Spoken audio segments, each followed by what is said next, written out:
My video for August 1st, 2019 is entitled, well, wait a minute, it's video number 3164, and it is entitled, With Heads in the Sand, Many Live in Denial. A good friend sent me an Esther Hicks video in which an unidentified man was talking with her about the state of the world. After only a few minutes into the video, I sent her this. I try to listen to her, but she turns me off big time. That said, she's right that it's hard to believe we made conscious choices to come here to this world at this time. We cannot make a conscious choice when we are not given all the information needed, end quote. I was frustrated, but then responded again to my friend, quote, I went back and finished listening to the whole video. I agree with the guy except when he said he agreed with Esther. To me, her attitude is a big part of the problems we face as humanity. People with that mindset provide no solutions for the redemption of mankind from the insanity of the world, of this world. End quote. Esther thinks about 5% of humanity sees it as she does. If that is true, no wonder nothing improves for humanity. People who think they are awake, as I see it, are the ones most asleep. Yes, I was in that category myself for far too long. I'm probably going to piss off more of my friends by making this video because so many people in my spiritual community are of the persuasion that this is just an illusion, which to me, if that's true, it means that it doesn't matter. That's what if it's not real, it doesn't matter. Only what's real matters. But what is real? That's the question I am plagued with again and again and again. As I've said so many times, I have played two cards, spiritual and political, in my life. And both, to me, are relevant and important. It's not, again, it's not an either or proposition. It's both and. Almost everything that seems to divide us can be brought together if we see them as connected. We see the connection between them. So what's the connection? It's just an illusion? Well, yes, people can make that argument because they look at an atom, and our bodies are composed of atoms, cells, and cells are atoms, and atoms are mostly empty space. So it's not real, but it feels real. It seems real. We're all deceived. I've been deceived myself because I believed lots of things in my life that I was told was true and was convinced that it was true. But on closer examination, I wonder. Now, some of my friends who were dedicated Christians now consider themselves atheists. People that held positions in their churches and including me. I mean, I don't consider myself an atheist. I just wonder why God seems to have abandoned creation to beings that manipulated our DNA and made it impossible for us to make complete decisions while living in a three-dimensional world, or a four-dimensional world, however you want to look at it. We cannot make wise decisions based on with only part of our talents, gifts, and abilities activated. How do you make a wise decision?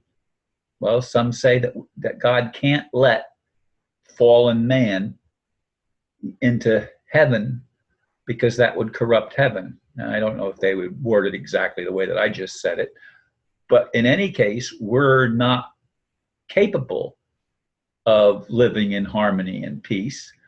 And of course we're not. Why aren't we? To me, the answer is someone allowed codons to be turned off so that wise decisions could not be made. Now, some suggest that, and this is what Esther said, I believe, that when we get on the other side or in the non-physical realm, we are given choices. Do you want to go back? And we come back because we feel that we can make a difference. We're convinced we can make a difference. I wonder, though, are we told, well, maybe you think you can make a difference, but you don't have all your facilities. You're not going to have them when you get over onto planet Earth. You're not going to have the abilities that you seem to have here in a non-physical world. You're not going to be able to dematerialize in one spot and rematerialize in another spot at will.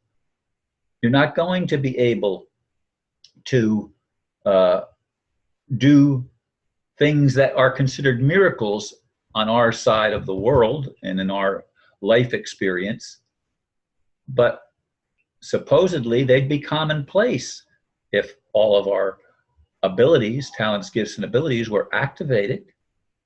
But God doesn't want to activate all of our talents, gifts, and abilities. Instead, he puts us through a trial to see if we're worthy of going. And then there's some say that nobody's doing anything wrong, that the whole thing is just an experiment. It's a test.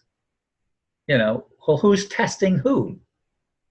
That's the question I have to keep coming back to and asking. Denial is denying that we can make a difference. But it appears that maybe we can't make a difference. That's what this man was saying. We're going to live, I don't forget, thousands of years more before we evolve enough to develop the capabilities of actually changing the world that we live in. But then some say the world is exactly the way it's supposed to be. It's supposed to be this way. Really? I'm sorry, but the political part of me clashes with the spiritual part of me that used to believe that we create our own reality. I am absolutely, positively convinced that we do not. And yet, I'm probably losing, again, a whole lot of my friends when I say that, because so many have been in that camp and remain in that camp. I want to see real change. How will I know it happens? It's not something that's just an inside thing. I have experienced bliss. I have experienced a connection that I thought was real. And as I've shared in other videos, there was one time that in the middle of the night, the room literally was illuminated. And I was not asleep. It was not a dream. It was very real. And even though there were no audible words that were uttered, I just knew. It was a knowing that came forth. And it seemed so very real. But now I look back on that experience and I question, what is reality? I don't want to live in denial. I don't want to put my head in the sand for all the people that are being killed all over the world. And supposedly they've chosen that, and it doesn't bother them, Esther was saying, as much as it bothers us that look at it from our side, but not actually in the shoes of the person that's suffering. We multiply the suffering as if it's something that we're experiencing, or we put ourselves in the shoes of those that are being tormented and tested. Again, folks, I don't want to be an antagonist, but I'd like to merge the inner and the outer world, my inner world and my outer world, and that of humanity. I'd like to see something happen that elevates us to an experiential reality that is logical, that makes sense, where we can actually cooperate instead of competing with each other. Will that ever happen? I don't know. Some say no. I don't know. Thanks for listening. Namaste.